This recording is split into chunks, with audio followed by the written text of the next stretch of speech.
This video is going to be dealing with transferring or translating between definite integrals and Riemann sums. So let's go ahead and look at this. Now, we know that the definite integral represents the area between the curve and the x-axis. So we could go ahead and put this integral in our calculator and solve it. And the important thing here is we're going to break it down and see quickly what we do to convert that definite integral into a Riemann sum. First of all, the first thing we want to do is examine our limits. So in this area here, I'm going to talk about a being the lower limit of integration. In this case, it's 1, and b is equal to 2. Now, depending upon how many partitions we use, let n be defined as the number of partitions that will break up our defined area. And what we'll find is then our delta x will then be equal to our b minus a spread over n. And that's in this curve. So let's just do a representative curve here.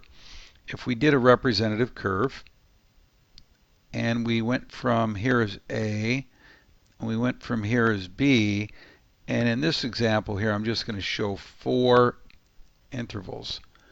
We would then know that the width, or the delta x, the width of all of these intervals, if I broke them up into even spots, this is my delta x, and that delta x would be the top minus the bottom divided by how many times I'm going to break it up. So with doing the definite integral, I'm going to let n eventually just become infinity. So what I'm going to do is, my goal here is to write a Riemann sum, and the Riemann sum is just going to be adding up all these little rectangles, and we're going to go from I is equal to 1 to some value n, and we're going to come up with a representative input for every one of these rectangles, and we'll call that x sub I, and we'll multiply that by delta x. Now, that is an approximation right now. So if I let n is equal to 4, that sum there of those rectangles would give me an approximation of that definite integral. Now, the final thing then is if I let the limit of n go to infinity, then that is defined as then the definite integral, and let's write this a to b of f of x dx. So our job here now is to break these down and determine how to build that definite integral. So let's do this first one here. I want to first identify my b, I want to identify my a, and so what I could do then is come up with my delta x. So in this case, for this problem, my delta x, so I'm going to do the work here. My delta x is b minus a divided by n. So I'm just going to put 3 minus 1 over n. And so now I have 2 over n. Now I'm going to typically use right side for an easy way to build it. And then this first point here of my representative x sub I. So this is going to, if I use right side approximations, this is my x sub I. And in that case, I'll see that x sub I, I'll put it in my note zone here, x sub I for a right side will just be equal to my a plus delta x times I. Okay, so that's delta x times I. Okay, delta x times I. So what I need to do next is come up with my x sub I for this one. I've defined my delta x already. I've defined my a. So it's a, which is 1, plus my delta x 2 over n, and times I. Now I typically always group the 2 over I. So we're ready to write it now. So this then, definite integral, would be, let's separate it here, this would be equivalent then to the definite integral, or Riemann sum, sorry, we're working Riemann sum now, to my rule well, let's see, we'll go ahead and say the limit as n goes to infinity, and the summation from I going to 1 to n.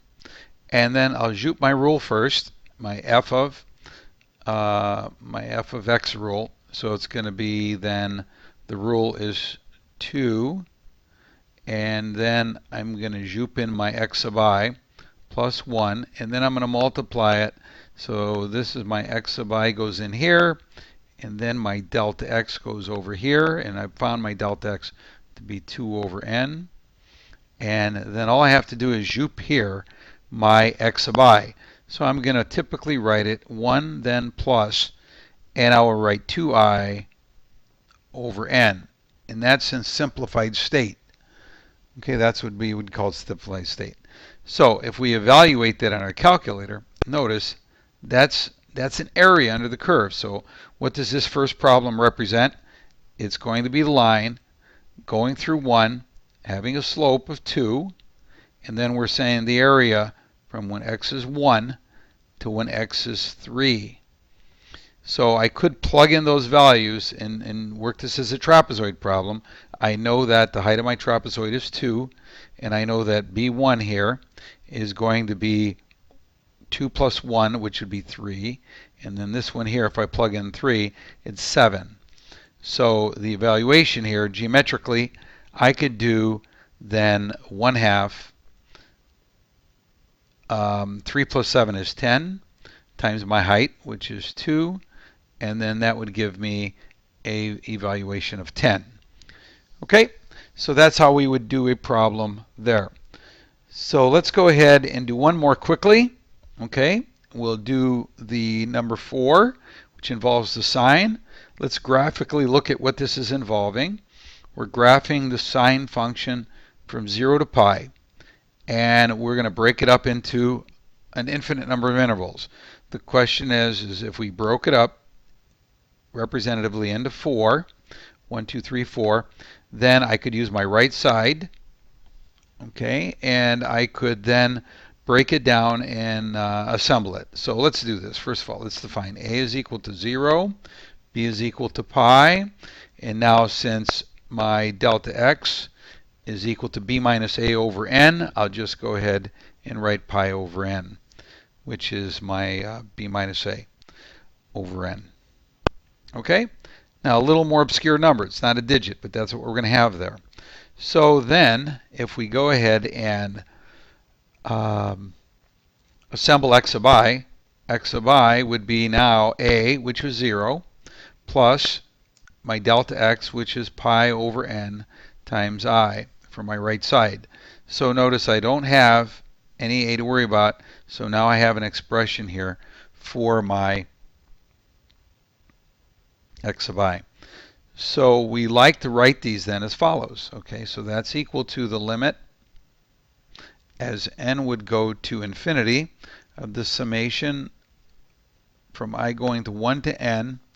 I'm going to zoop my rule now, which is the sine, and then inside it I'm going to put my x sub I. And I would write this typically now pi I over n.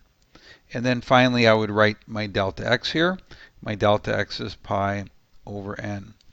And we say, well, what is that equal to? Well, we can do this manually, and we know how to take the antiderivative, so it's going to be equal to the opposite cosine of x evaluated between 0 and pi, and we know that the opposite of the cosine of pi minus a negative cosine of 0, and if we evaluate both of those expressions, that's negative 1 with a negative, that's a 1, and we've got a 1 here, negative negative plus 1, and that's equal to 2. So we could do 2.